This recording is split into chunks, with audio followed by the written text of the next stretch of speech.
อ้าวเด้มือยังไปก้มเบิ้งเลขเบิ้งเบอร์ฉันเขี่ยวมาเบิ้งหันดอกไฟนี่นะโอ้ยมือโอ้ยเนาะเบิ้งหาจะแตกหยังเงือกง่าเสือซ่าพี่เบิ้งใต้น้ำเลขน้ำเบอร์เบิ้งดอกฟืนดอกไฟให้มันทันงานดอกล้านนี่ไหมโอ้ยอันบ่เห็นว่าเมื่อคืนนี่อันบ่มัวแสงซ้ำเทียนอันสายเขาว่ามันเครือมักทั่วหุงพอหิมหี่หนึ่งเบิ้งด้วนหม้อเขาคั่วกันบ่เห็นหุงอีตาเนี่ยแกจำมาได้ไส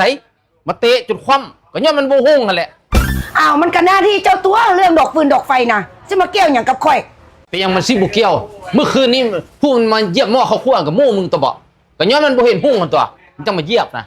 โอ้ยเขาบอกฮู้ดอกว่าเป็นผู้ใดค่อยคาตีไพ่อยู่อันดีว่าแล้วมึงนี่เอาทุกงานเนาะบอกว่าแต่งเฮือนกรรมเฮือนดีเฮือนดองเอาลิ้นไพ่เป็นไงโอ้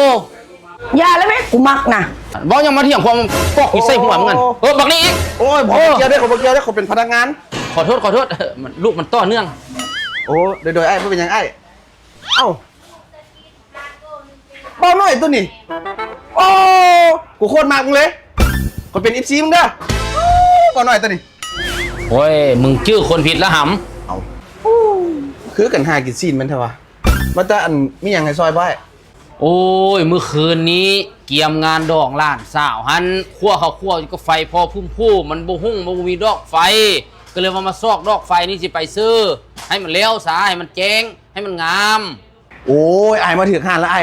ต้องหานพรวิไลการไฟฟ้าของพวกเขาเลยบอกว่าจะเป็นระบบไฟบ้านระบบไฟอาคารมีครบอยู่นี่จบทุกอย่างไอ้โอ้คักปานนั้นพุ่นวะข้าสั้นเจ้าจัดอันสุดเป็นงานดองให้ค่อยเอาสุดนึงง่ายๆเลยเพราะว่าค่อยย่านอันเขามาเยียบหม้อข้าวปุ้นค่อยคว่ำโอเคไอ้มานี่เลยเดี๋ยวน้องพาแล้วมานี่เลยไอ้มานี่เลย